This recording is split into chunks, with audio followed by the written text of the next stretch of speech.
यीशु सहाय online आराधना में आप सबों का स्वागत है। आज प्रभु यीशु के जन्म दिवस के पश्चात 7वां व्यवहार है और विषय है संपूर्ण हृदय से परमेश्वर की सेवा करना। आइए हम आज की इस आराधना को आरंभ करें, प्रार्थना करें। सामर्थ्य जीवित अनुग्रहकारी पिता परमेश्वर, धन्यवाद देते हैं अब तक के जीवन में आपने हमारी रक्षा रखवाली की। हम प्रार्थना करते हैं प्रभु कि हमारी अयोग्यता का विचार ना करके उस कार्य को जो तूने हम में किया है उसे पूरा करने वाले हो सके। अनुग्रहकारी पिता, इस समय ऑनलाइन आराधना में जितने आराधक आराधना करने के लिए बैठे हैं उन सारे लोगों पर अपनी महिमा तू ले और जीवित अनुग्रहकारी पिता पवित्र आत्मा से भरकर आज की इस आराधना में हम प्रत्येक शामिल होने पाए हमारे प्रभु यीशु ख्रिस्ट के द्वारा, आमीन। गीत संख्या 3, हिम नंबर 3।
आज पवित्र प्रभु यीशु ख्रिस्त के जन्म दिवस के पश्चात 7वां व्यवहार है।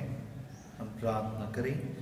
हे प्रभु, हमारी अयोग्यता का विचार न करके उस कार्य को जो तूने हमें किया है स्मरण करें और जब तो कि तूने अपनी सेवा के लिए हमें बुलाया है हमें उस बुलाहट के योग्य बना। हमारे प्रभु यीशु ख्रिस्त के द्वारा जो तेरे और पवित्र आत्मा के साथ एक परमेश्वर अब सदा जीता और राज्य करता है, आमीन।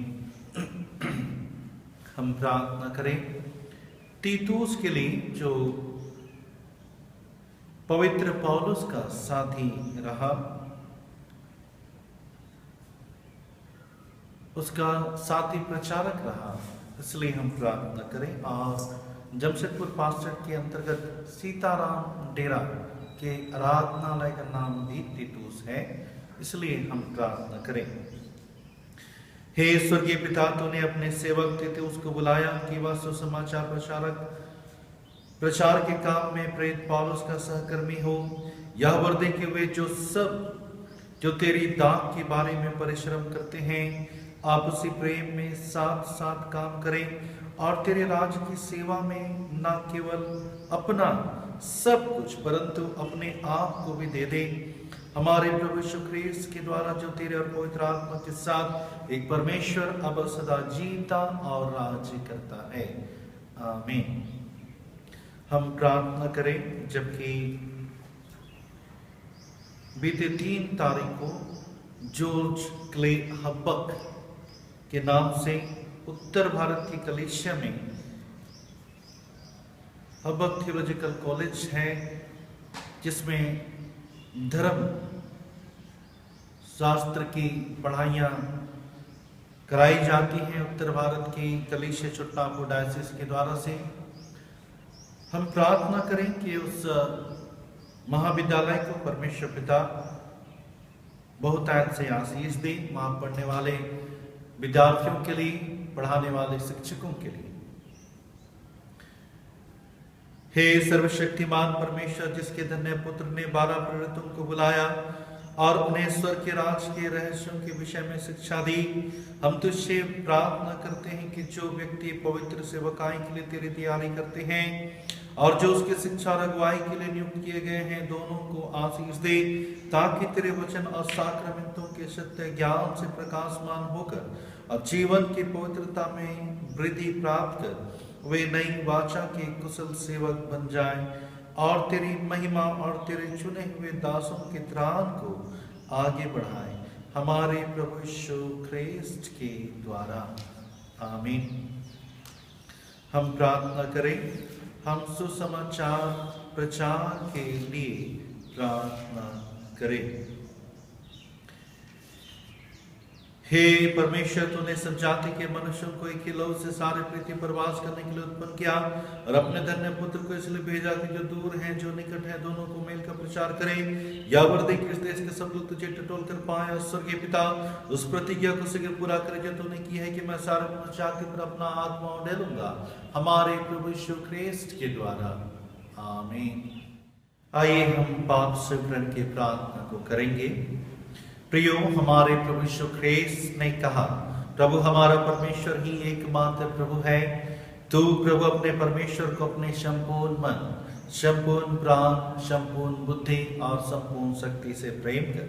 यह पहली आज्ञा है। दूसरी यह है, अपने पड़ोसी को अपने समान प्रेम कर। इनसे बड़ी और कोई भी आज्ञा नहीं। परमेश्वर ने संसार से ऐसा प्रेम रखा कि उसने अपना इकलौता पुत्र यीशु ख्रीस्त दे दिया कि वह हमें पापों से बचाए, स्वर्ग में हमारे लिए निवेदन करता और हमें शाश्वत जीवन में पहुंचाए। इसलिए हम पश्चाताप और विश्वास के साथ अपने पापों का अंगीकार करें। हम परमेश्वर की उसकी कृपा से उसकी आज्ञाओं का पालन करने का और सब लोगों के साथ मेल मिलाप और प्रेम से रहने का दृढ़ संकल्प करें।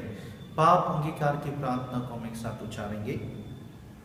हे सर्वशक्तिमान परमेश्वर, हमारे स्वर्गीय पिता, हमने मन, वचन और कर्म से तेरे विरुद्ध एक दूसरे के विरुद्ध पाप किया है। हमने अपनी आज्ञा और दुर्बलता के कारण जानबूझ के बुराई की है, भलाई करने में असफल रहे हैं। इन सब पापों के सचमुच खेदित हैं और अंतःकरण से पश्चाताप करते हैं। तेरे पुत्र यीशु ख्रीस्त ने हमारे लिए अपने प्राण दिए, उसी कारण हमने जो पाप किए उनको क्षमा कर और यह वर दे कि भविष्य में नया जीवन पाकर सदा तेरी सेवा करें, ताकि तेरे पवित्र नाम की महिमा हो। आमीन। सर्वशक्तिमान परमेश्वर उन सबको क्षमा करता है जो एक दूसरे को क्षमा करते और सच्चा पश्चाताप करते हैं। वह हम सब पर दया करे, हमारे पापों को क्षमा करे, उनसे हमें छुटकारा दे, सब भले कामों में हमें स्थिर और सबल करे, शाश्वत जीवन में बनाए रखे, हमारे प्रभु यीशु ख्रीस्त के द्वारा। आमीन। परमेश्वर का धन्यवाद हो। आज के पवित्र दिन के लिए ठहराया गया पहला पाठ हम सुनेंगे, जो हमें मिलता है एजरा नबी की पुस्तक का 8वां अध्याय और उसके 15 पद के खंड का से 21 पद से फिर 23 पद तक। एजरा नबी की पुस्तक 8वां अध्याय 15 पद के खंड का और 21 से 23 पद, जिसमें लिखता है, और वहां हम लोग 3 दिन डेरे डाले रहे और मैंने वहां लोगों और याजकों को देख लिया, परंतु किसी लेवीय को ना पाया। 21 पद से हम लोग आगे सुनेंगे। तब मैंने वहां अर्थात अहवा नदी के तट पर उपवास का प्रचार इस आशय से किया कि हम परमेश्वर के सामने दीन हों और उससे अपने और अपने बाल बच्चों और अपने समस्त संपत्ति के लिए सरल यात्रा मांगे, क्योंकि मैं मार्ग के शत्रुओं से बचने के लिए सिपाहियों का दल और सवार राजा से मांगने से लजाता था, क्योंकि हम राजा से यह कह चुके थे, हमारा परमेश्वर अपने सब खोजियों पर भलाई के लिए कृपा दृष्टि रखता है, और जो उसे त्याग देते हैं उसका बल और कोप उनके विरुद्ध है। इसी विषय पर हमने उपवास करके अपने परमेश्वर से प्रार्थना की और उसने हमारी सुनी। यह परमेश्वर का वचन है। परमेश्वर का धन्यवाद हो। आज के पवित्र दिन के लिए दूसरा पाठ हम सुनेंगे इब्रानियों की पत्री, उसका 6वां अध्याय पहले पद से 12 पद तक। 6वां अध्याय पहले पद से 12 पद तक, जिसमें लिखता है, इसलिए आओ मसीह की शिक्षा की आरंभ की बातों को छोड़कर हम सिद्धता की ओर बढ़ते जाएं और मरे हुए कामों से मन फिराने और परमेश्वर पर विश्वास करने और बपतिस्मा और हाथ रखने और मरे हुओं के जी उठने और अंतिम न्याय की शिक्षा रूपी नींव फिर से ना डालें। यदि परमेश्वर चाहे तो हम यही करेंगे, क्योंकि जिन्होंने एक बार ज्योति पाई है और जो स्वर्गीय वरदान का स्वाद चख चुके हैं और पवित्र आत्मा के भागी हो गए हैं और परमेश्वर के उत्तम वचन का और आने वाले युग की सामर्थ का स्वाद चख चुके हैं, यदि वे भटक जाएं तो उन्हें मन फिराव के लिए फिर नया बनना अनहोना है, क्योंकि वे परमेश्वर के पुत्र को अपने लिए फिर क्रूस पर चढ़ाते हैं और प्रगट में उस पर कलंक लगाते हैं, क्योंकि जो भूमि वर्षा के पानी को जो उस पर बार बार पड़ता है पी पी कर जिन लोगों के लिए वह ज्योति बोई जाती है उनके काम का साग पात उपजाती है, वह परमेश्वर से आशीष पाती है। पर यदि वह झाड़ी और उठ कटारे उगाती है तो निकम्मी और श्रापित होने पर है और उसका अंत जलाया जाना है। पर हे प्रियो, यद्यपि हम ये बातें कहते हैं तो भी तुम्हारे विषय में हम इससे अच्छी और उधार वाली बातों का भरोसा करते हैं, क्योंकि परमेश्वर अन्यायी नहीं कि तुम्हारे का और उस प्रेम को भूल जाए जो तुमने उसके नाम के लिए इस रीति से दिखाया कि पवित्र लोगों की सेवा की और कर भी रहे हो। पर हम बहुत चाहते हैं कि तुम में से हर एक जन अंत तक पूरी आशा के लिए ऐसा ही प्रयत्न करता रहे, ताकि तुम आलसी ना हो, वरन उनका अनुकरण करो जो विश्वास और धीरज के द्वारा प्रतिज्ञाओं के वारिस होते हैं। यह परमेश्वर का वचन है। परमेश्वर का धन्यवाद हो। गीत संख्या 131, हिम नंबर 131।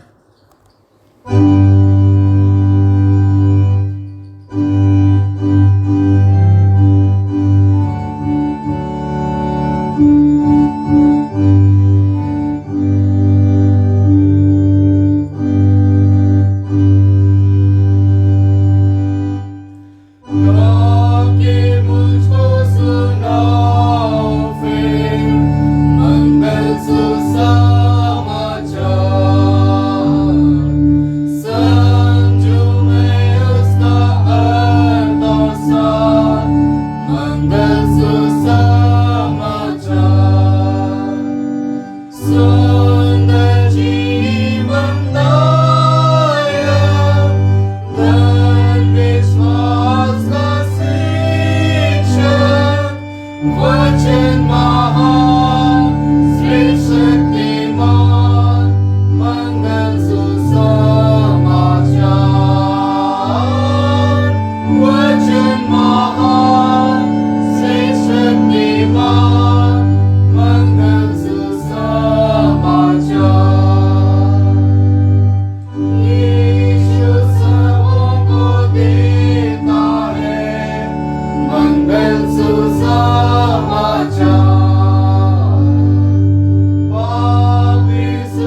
वचन महान श्रेष्ठ शक्तिमान मंगल सुसमाचार।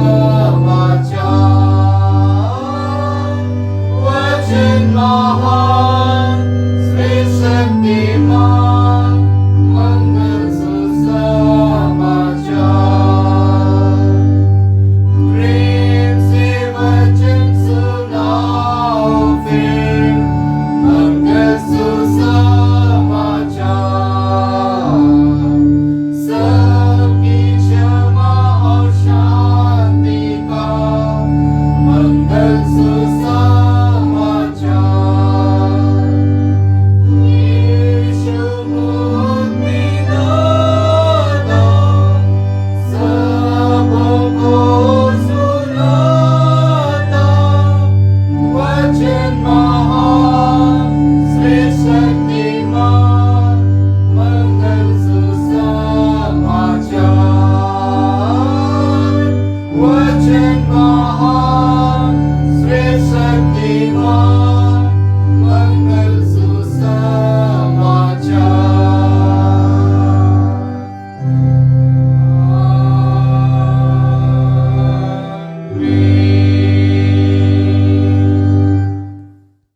प्रभु आपके साथ रहे और आपके साथ भी।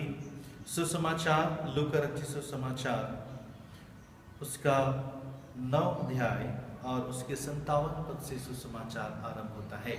हे प्रभु यीशु ख्रीस्त तेरी महिमा हो। जब यीशु मार्ग में जा रहे थे तो किसी ने उससे कहा, जहां जहां तू जाएगा मैं तेरे पीछे बोलूंगा। यीशु ने उससे कहा, लोमड़ियों के भट्ट और आकाश के पक्षियों के बसेरे होते हैं, पर मनुष्य के पुत्र के सिर छुपाने की भी जगह नहीं। उसने दूसरे से कहा, मेरे पीछे हो ले। उसने कहा, हे प्रभु मुझे पहले जाने दे कि अपने पिता को गाड़ दूं। उसने उससे कहा, मरे हुओं को अपने मुर्दे गाड़ने दे, पर तू जाकर परमेश्वर के राज की कथा सुना। एक और ने कहा, हे प्रभु मैं तेरे पीछे हो लूंगा, पर पहले मुझे जाने दे कि अपने घर के लोगों से विदा ले आऊं। यीशु ने उससे कहा, जो कोई अपना हाथ हल पर रखकर पीछे देखता है वह परमेश्वर के राज के योग्य नहीं। यह ख्रीस्त का सुसमाचार है। हे प्रभु यीशु ख्रीस्त तेरी स्तुति हो। प्रार्थना करें। पिता परमेश्वर तेरा धन्यवाद करते हैं समय के लिए, जो समय आपने हमें दिया है। जीवित अनुग्रहकारी पिता, तेरी सेवकाई के अर्थ को और तेरे पीछे चलने के अर्थ को और तेरा चेला बनने के मूल्य को हम समझने वाले हो सके और सच में हम तेरी सेवकाई करने वाले हो। हे महान अनुग्रहकारी पिता, अपना पवित्र आत्मा उन सारे दर्शकों को दे और जो कुछ मैं बोलूं मेरे मुख से भी तू ही बोलने वाला हो। यीशु के नाम से आमीन। परमेश्वर पिता का धन्यवाद हो कि हम सभी जीवितों के प्रदेश में पाए गए हैं और परमेश्वर पिता ने एक अवसर दिया है कि हम इस दिन को परमेश्वर पिता के हाथों में अपना जीवन को सौंप दें और अपने संपूर्ण हृदय से परमेश्वर की सेवा करने का प्रण लें। परमेश्वर पिता ने इस पृथ्वी पर परमेश्वर की सेवकाई के लिए ही हमें बुलाया है कि हम उसकी सेवा कर सकें। वह कलीसिया अर्थात चर्च एक प्लेटफॉर्म के रूप में हमें दिया कि इसके माध्यम से हम लोगों की सेवकाई करने वाले हो सके। यदि हम आज के पहले पाठ को यदि हम देखते हैं तो ध्यान से देखें तो एजरा की पुस्तक में यदि हम पाते हैं तो एजरा परमेश्वर के मंदिर बनाने के लिए लोगों से मांग करता है और उन्हें उत्सुक करता है और कहता है कि कई लोग परमेश्वर के भवन बनाने को बाधा बनते हैं। यदि हम चौथा अध्याय एजरा के चौथा अध्याय उसके पहले पद से आगे पढ़ेंगे तो पाएंगे कि एक अपने घर को चमकवान बनाए रखें, परंतु परमेश्वर का भवन उजाड़ पड़ा है और परमेश्वर की उस कलीसिया को भवन के रूप में जहाँ परमेश्वर विराजमान होता है या लोगों की संगति के साथ परमेश्वर विराजमान है, वहां पर उस भवन को लोग उजाड़ करके रखे हुए हैं। और इसलिए उस मंदिर की या उस भवन को जो यरूशलेम का मंदिर है बनाने की मांग करता है, क्योंकि उस समय के हर एक लोग अपने घरों को तो बहुत अच्छी तरह से चमकवान बनाए रखे, और कुछ तो ऐसे हैं जो मंदिर के ही लकड़ी, मंदिर के ही उपयोगी वस्तुओं को अपने घर में यूज करने के लिए ले गए और परमेश्वर के भवन को उजाड़ पड़ा रखा। और इस निमित्त में यहोवा परमेश्वर उनके प्रति क्रोध हुआ है, और क्रोध करने के दरमियान क्रोध हुआ है, और क्रोध करने के दरमियान में उनको आशीष से वंचित करने की बात कहता है। और इसलिए एजरा उन सारी आशीषों को फिर से ना गवाए, उन सारी आशीषों को फिर से ना, उन सारी आशीषों को हमसे वंचित ना हो जाए, इसलिए परमेश्वर पिता से वह प्रार्थना करता है, अर्जी करता है। और इसलिए यहाँ पर एजरा की पुस्तक उसका 8वां अध्याय में कहता है कि हम परमेश्वर के सामने दीन हो और उससे अपने और अपने बाल बच्चों और अपनी समस्त संपत्ति के लिए सरल यात्रा मांगे, क्योंकि मैं मार्ग के शत्रुओं से बचने के लिए सिपाहियों का दल और सवार राजा से मांगने से लजाता हूं, क्योंकि उन्होंने उस परमेश्वर के भवन को बनाने की मांग पहले ही कर ली थी। अब दोबारा वे परमेश्वर से मांगने के लिए लजा रहे हैं, और लजाने के दरमियान में वे उन सारी आशीषों को खोते जा रहे हैं। परमेश्वर के भवन को बनाने के लिए वे पीछे हो रहे हैं, और कलीसियाई सेवा में या उस कलीसियाई सभा में जो मंडली है, उस मंडली को अगुवाई करने के लिए आगे नहीं आ रहे, और उनसे परमेश्वर की सेवकाई सिर्फ मौखिक है, व्यवहारिक नहीं है। इसलिए एजरा उन सारी बातों को बता रहा है, उन सारी बातों को लोगों को उत्सुक कर रहा है, और एक अच्छे लीडर के रूप में, एक अच्छे मसीह अगुवा के रूप में वह खड़ा होकर के वह लोगों को समझा रहा है कि आशीष पाने का तरीका या आशीष को प्राप्त करने का तरीका क्या है, जो परमेश्वर पिता से मांगने का तरीका क्या है।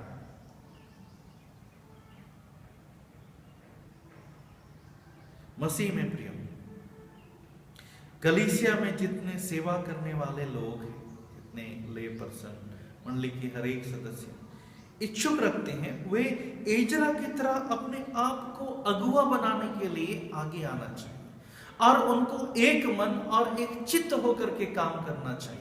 और इस निमित्त में यह नहीं कि यह मेरा है और यह तेरा है, और जिसमें उस अगुवे की यह बात होनी चाहिए कि वे सच्चे हृदय से बिना भेदभाव के साथ में वह सेवकाई करें।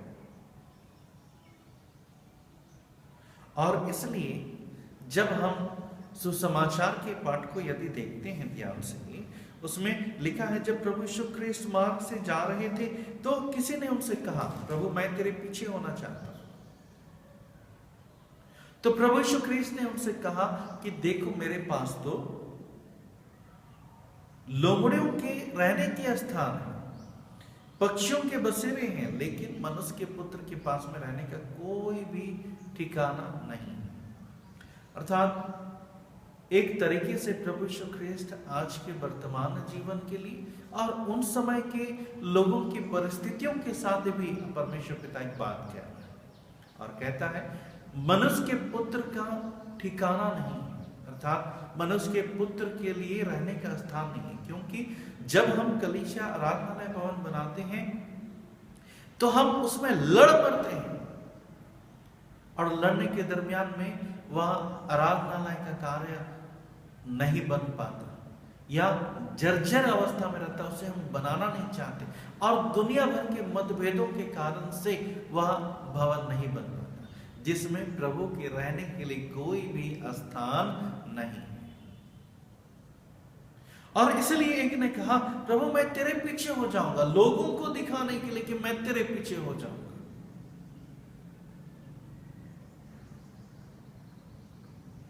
एक ने कहा, प्रभु मैं तेरे पीछे आ जाऊंगा, लेकिन यह करने दे कि मैं पिता को पहले गाड़ दूं उसके बाद। तो प्रभु यीशु ख्रिस्त ने कहा कि जिसे गाड़ने का कार्य दिया गया उसे गाड़ने दे, तू मेरे पीछे हो ले। लेकिन वह व्यक्ति भी उसके पीछे नहीं हुआ। आज 3 लोगों की बातों की तरह हम यहाँ पर देखते हैं कि एक ने कहा एक्साइटेड है प्रभु के पीछे के लिए आने के लिए, लेकिन जब उसके रहने के लिए कोई भी स्थान नहीं है इस जगत में, तो वह भी निराश हो गया, वह प्रभु यीशु ख्रिस्त को छोड़ के चला गया। दूसरा व्यक्ति भी एक्साइटेड है, लेकिन वह कह रहा है प्रभु कि मैं अपने पिता को गाड़ लूं क्योंकि वह मर गया है। तो प्रभु यीशु ख्रिस्त ने उसे कहा कि जिसको गाड़ने का काम दिया गया उसे गाड़ने दे, तू मेरे पीछे हो ले। लेकिन वह भी प्रभु के साथ नहीं रहा। तीसरे प्रकार के व्यक्ति ने कहा, प्रभु मैं तेरे पीछे हो लूंगा, तो चल मेरे साथ। तो प्रभु यीशु ख्रिस्त ने उसे कहा कि यही कि सबसे पहले मैं घर वालों को बता दूं कि मैं तेरे पीछे जा रहा हूं। तो प्रभु यीशु ख्रिस्त ने यह कहा, जो कोई अपना हाथ हल पर रखता है और पीछे देखता है वह परमेश्वर के राज के योग्य नहीं है, परमेश्वर के राज के योग्य नहीं है। आज ऐसे लोग हैं जो अपने को मसीह कहलाते हैं, कलीसिया कार्य में अपना योगदान नाम मात्र का ही करते हैं। वे निश्चित तौर से परमेश्वर के ऐसे लोगों की तलाश नहीं करता, परंतु ऐसे लोगों की तलाश करता है जो दृढ़ता से परमेश्वर के साथ बने रहे। लेकिन ऐसे लोगों की तलाश नहीं करता, मैं तेरे पीछे जाऊंगा। लेकिन जब प्रभु कहता है कि चल मेरे साथ, तो वह जाने के लिए इनकार करता है। आज हमारे मसीही लोगों में से सिर्फ मौखिक रूप से मैं करूंगा, जब जिम्मेदारियां सौंपी जाती हैं तो मेरे पास समय नहीं है। तो कौन सी जिम्मेदारी उठाते हैं? हम जिम्मेदारी उनसे भागते, और इसलिए जो लोग जिम्मेदारियों से भागते हैं उनके लिए इब्रानियों की पत्री में वचन कहता है, इब्रानियों की पत्री में वचन कहता है, इब्रानियों की पत्री आज के दूसरे पाठ के अनुसार से उसका इब्रानियों की पत्री उसका 6वां अध्याय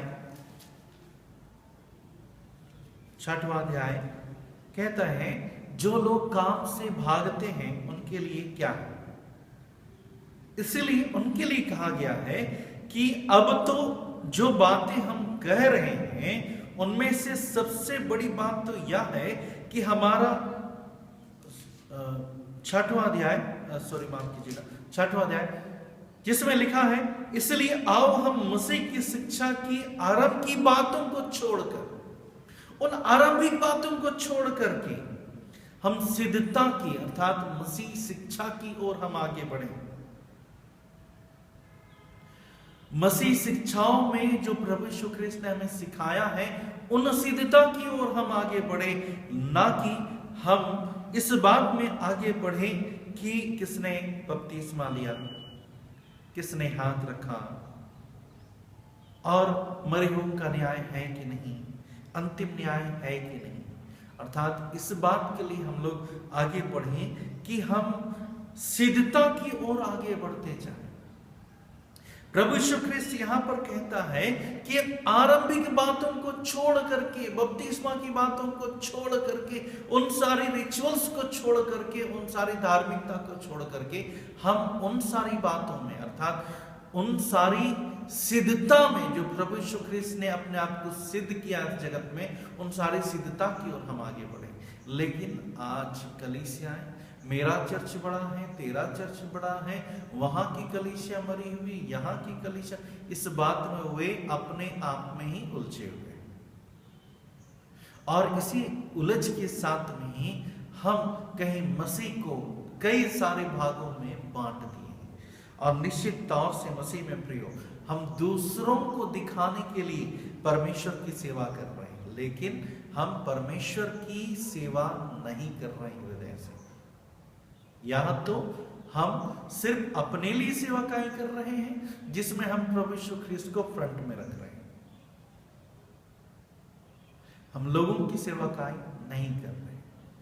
तो प्रभु यीशु ख्रिस्त यहां पर कहते हैं कि जो कोई, यहां पर वचन में यहां पर कहता है, क्योंकि जिन्होंने एक बार ज्योति पाई है और जो स्वर्गीय वरदान का स्वाद चख चुके हैं और पवित्र आत्मा के भागी हो गए हैं, उन्हें बार बार चखने की आवश्यकता नहीं, क्योंकि वे चख चुके हैं और परमेश्वर के उत्तम वचन और आने वाले युग की सामर्थ का स्वाद चख चुके हैं। यदि वे भटक जाएं या मन फिरा करके नहीं आते हैं, तो नया बनना कोई अनहोना काम नहीं है, क्योंकि वे पहले ही स्वाद को चख चुके थे। उनका फिर से वापस आना अनहोना नहीं है। आज प्रभु यीशु ख्रिस्त के नाम से कितने बार लोग बपतिस्मा लेते हैं, कितने बार लोग चर्च को बदल लेते हैं, लेकिन उनके लिए कोई अनहोना बात नहीं है मसीह में। अर्थात कि हम मसीह को, हम कोई पौलुस का, कोई अपुल्लोस का कह करके हम बांट दिए और हमारी सच्ची हृदयता समाप्त हो गई और सिर्फ लोगों की ही सेवा, लोगों को दिखाने के लिए ही सेवा की जा रही। और निश्चित तौर से उसमें लिखा, या वचन में यह भी लिखा है, क्योंकि वे परमेश्वर के पुत्र को अपने लिए क्रूस पर फिर से चढ़ा रहे हैं और प्रगट में उनको कलंक लगाते हैं। याद रखिए मसीह में प्रियो, आपका 10 बार बपतिस्मा देना, 10 बार कलीसिया को चेंज करना, 10 बार तक बैठक कोई अनहोना बात नहीं है, लेकिन आप प्रभु यीशु ख्रिस्त को बार बार कलंक लगा रहे हैं और आप बार बार प्रभु यीशु ख्रिस्त को क्रूस पर चढ़ा रहे हैं। ऐसा ना करें, क्योंकि प्रभु यीशु ख्रिस्त कहता है कि हम उस मिलाप की ओर हम आगे बढ़े, हम उस सिद्धता की ओर हम आगे बढ़े। और इसलिए कि हमें स्वयं को जांचना है, परखना होगा कि हमारी सेवकाई कैसे है। क्या हम अपने प्रभु यीशु ख्रिस्त को बार बार कलंक तो नहीं लगा रहे? क्या हम अपने प्रभु यीशु ख्रिस्त को बार बार क्रूस पर तो नहीं चढ़ा रहे? यह सोचना आपका काम है, जो हम सेवकाई कर रहे हैं। यदि हम बार बार बपतिस्मा ले रहे हैं, प्रभु यीशु ख्रिस्त की बातों में बार बार सवालात कर रहे हैं कि यहाँ ये लिखा है, वहाँ वो लिखा है, और बार बार हम इन सारी बातों में उलझ रहे हैं, तो निश्चित तौर से हम प्रभु यीशु ख्रिस्त को बार बार क्रूस पर चढ़ा रहे हैं और हमारे लिए निश्चित तौर से पुनरुत्थान नहीं है। और हम जब पुनरुत्थान नहीं है तो हमारा प्रचार करना भी व्यर्थ है और हम संपूर्ण हृदय से परमेश्वर की सेवा नहीं बल्कि स्वयं की सेवा ले रहे हैं। ऐसा ना करें।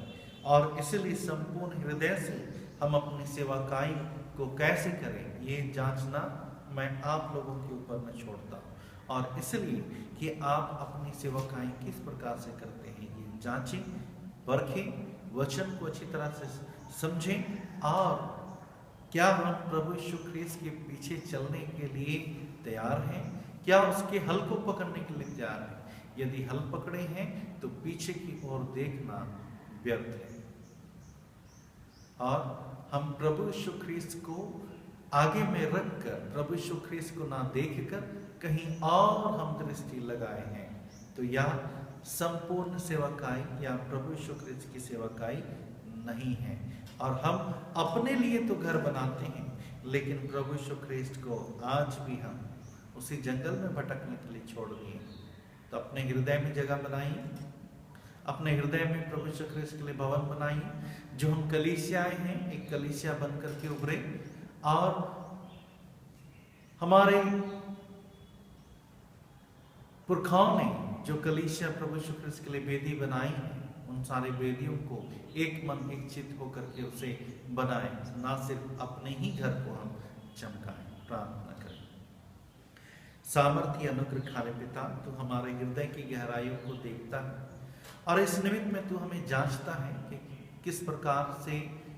किस प्रकार के लोग मेरे अनुयायी ठहरते हैं। हे प्रभु जी, दुनिया के जितने भी लोग या कहें कि मैं तेरा अनुयायी हूँ, लेकिन तू अपने ही रीति से लोगों को चुनता है। अनुग्रहकारी पिता, तू हम पर हमें बहुतायत की आशीष दे कि हम तेरे ही दास दासियां कहलाने वाले हो सके और तेरे ही हम सेवकाई करने वाले हो पाए, लोगों को दिखाने के लिए नहीं बल्कि तेरी ओर ही हम आगे बढ़ने वाले हों। यीशु के नाम से आमीन। आइए हम अपने विश्वास की घोषणा प्रेरितों के विश्वास वचन के द्वारा से एक साथ करें। मैं सर्वशक्तिमान पिता, स्वर्ग और पृथ्वी के सृष्टिकर्ता परमेश्वर पिता पर विश्वास करता हूँ। मैं उसके इकलौते पुत्र हमारे प्रभु यीशु ख्रीस्त पर विश्वास करता हूँ।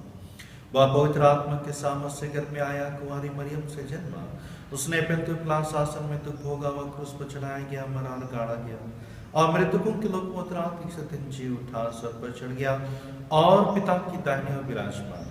वह जीवित मृत्यु न्याय करने के लिए फिर आएगा।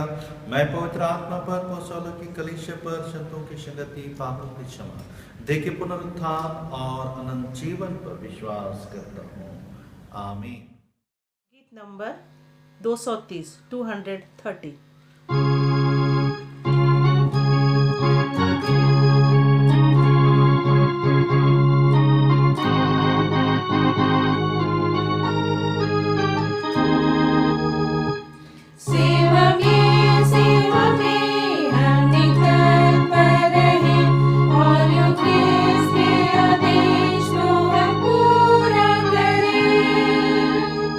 लेकर उसी की शक्ति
आइए हम समस्त दानों के लिए प्रार्थना करें। हे परम पवित्र दयावान परमेश्वर पिता, तू अनादिकाल से अनादिकाल तक धन्य परमेश्वर है। हे प्रभु, महिमा प्रक्रम शोभा सामर्थ सब कुछ तेरा है, क्योंकि आकाश और पृथ्वी में जो कुछ है वह तेरा है। हे प्रभु, राज तेरा है, तू सबों के ऊपर मुख्य महान ठहरा। जो कुछ तूने हमें दिया है उन सारी वस्तुओं में से, उन सारे भेंट में से तुझे या भेंट अर्पण करते हैं। जीवित अनुग्रहकारी पिता, हर एक मुठ्ठियों को पिता परमेश्वर को आशीष दे। प्रार्थना करते हैं कि यह दान तेरे कलीसिया सेवा में इसका उपयोग होने पाए, हमारे प्रभु यीशु ख्रीस्त के द्वारा। आमीन। हम सिद्धि दान के लिए प्रार्थना करें। हे अनुग्रहकारी पिता, हम प्रार्थना करते हैं, तू ही हमारा पालन पोषण करता है। तूने अपने दास एलिया को सरपत की विधवा के घर के पास में भेजा और तेरे वचन के अनुसार अपने दास के द्वारा कहा, ना तो उसके घड़े का मैदा चुका, ना कुप्पी का तेल घटा। प्रार्थना करते हैं कि इन प्रिय बहनों के परिवारों पर भी आशीष दे, कि वे तेरी सहायता से जीवन भर कुशल से रहे और धन्यवाद रूपी चढ़ावा भी दया से तो ग्रहण करने वाले हो सके। अनुग्रहकारी पिता, 10वें अंश की प्रार्थना करते हैं।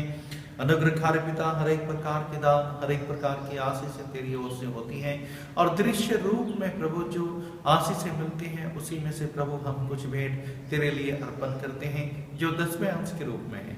हे जीवित अनुग्रहकारी पिता, इन सारे दानों को तू ग्रहण करने वाला हो और तू उन्हें चौगुना आशीष देने वाला परमेश्वर ठहरे, हमारे प्रभु यीशु ख्रीस्त के द्वारा। आमीन।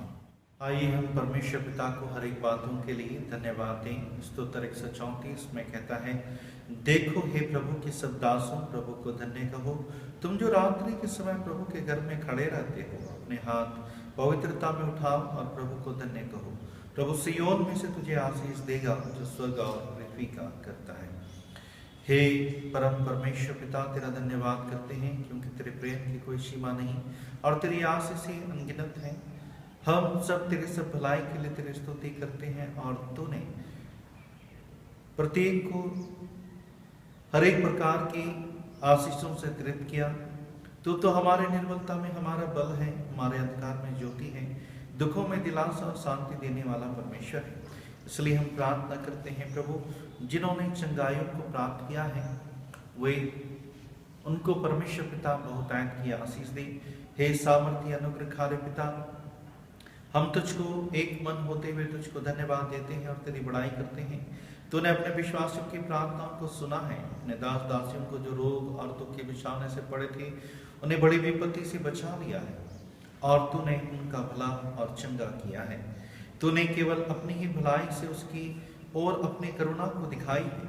इसलिए हम प्रार्थना करते हैं कि हम इस आनंद से अंगीकार करते हैं कि जैसा तेरा प्रताप अनंत है, वैसे तेरी करुणा उसकी ओर असीम है जो विश्वास से तुझे पुकार रहे हैं।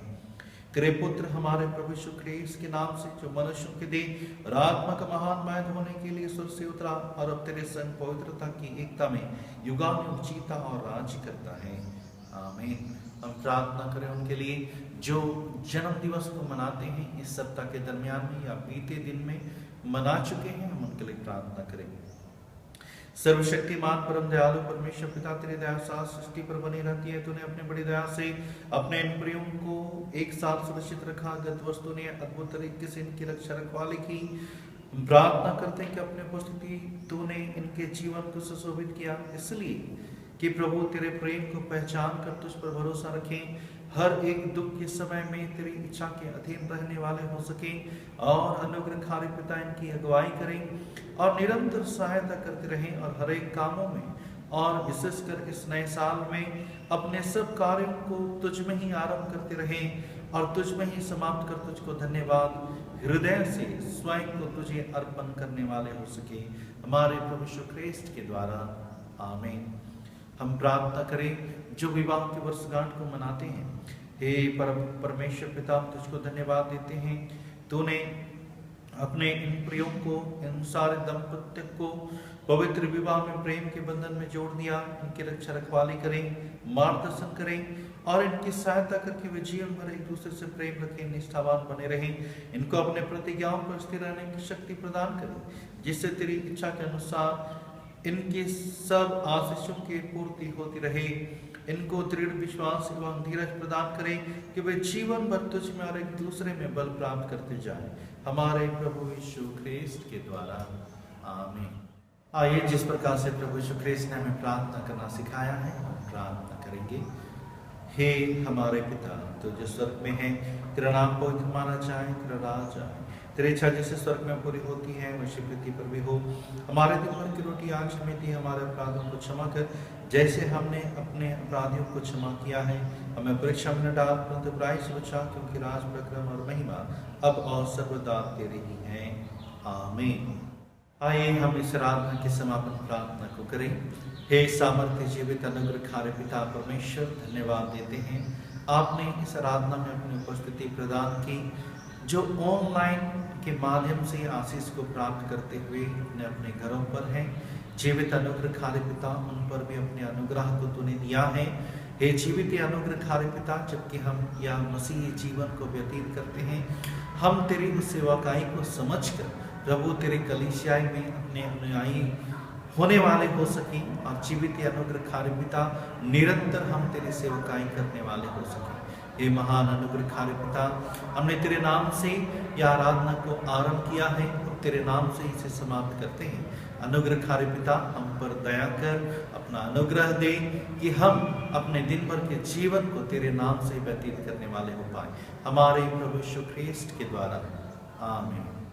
अब परमेश्वर की शांति जो सारे समस्या परे है, परमेश्वर के उसके पुत्र हमारे प्रभु यीशु ख्रिस्त के ज्ञान और प्रेम में आपके हृदय विचारों को सुरक्षित रखे, और सर्वशक्तिमान परमेश्वर पिता, पुत्र और पवित्र आत्मा की आशीष आप सबों के साथ सदा सर्वदा रहे। आमीन। आमीन।